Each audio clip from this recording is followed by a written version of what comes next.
The Battle of Brest was a battle between Russian imperial forces and Polish rebels southwest of Brest, present-day Belarus, on the 19th of September 1794.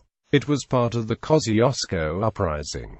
The battle. Before September 19, Polish rebels fortified themselves in the marshes near the town of Brest. At night, Alexander Suvorov moved his troops near the Polish positions, and attacked at dawn. The fighting lasted for 6 hours, often involving hand-to-hand combat, but the Russians finally managed to gain the upper hand, destroying the Polish force. 500 of Sierakowski's men were taken prisoner, and the fields all around Brest were covered with corpses. The Polish lost all of their 28 artillery pieces and 2 banners. According to Russian sources, Sierakowski himself fled to Siedlce with a detachment of his cavalry corps. A Russian military report stated that losses on the side stood at 95 killed and 228 injured.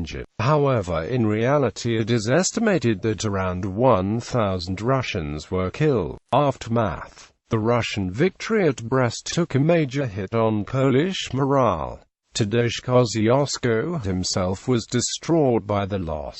In August, he announced at a meeting that by September, the Ottoman Empire would declare war on Russia and that Suvorov, occupied by, could not be in Poland. Subsequently, there were rumors that a relatively low-ranking Cossack general named Suvorov, as opposed to the well-known one, was going to lead the Russian fight in Poland.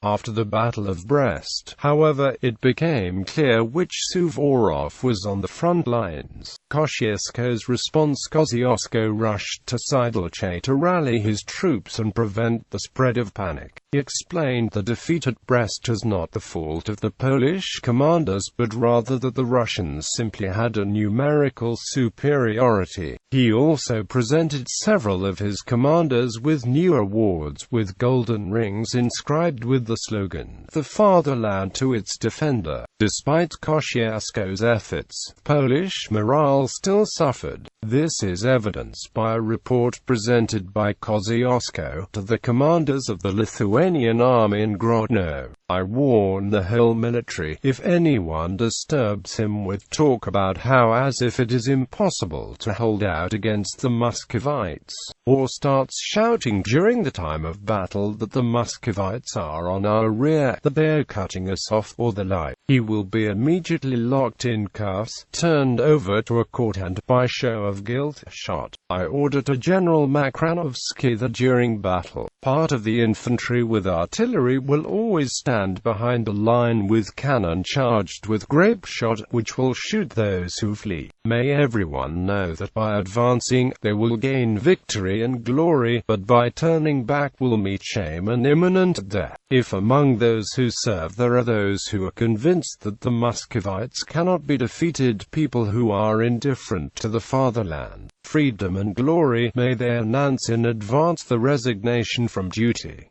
It hurts me that I must institute such harsh rules. Kościuszko found it necessary to remind his subordinates of the historical legacy. Some tens of your ancestors could have conquered the entire Muscovite state, brought the Tsars in shackles, appointed the Muscovites a lord, but you, descendants of those very Polacks, made out the successes of a fight for the fatherland, freedom, in your houses, for blood relatives and for friends, and consider undefeatable those predatory gangs, who take the upper hand on you only because of your cowardice.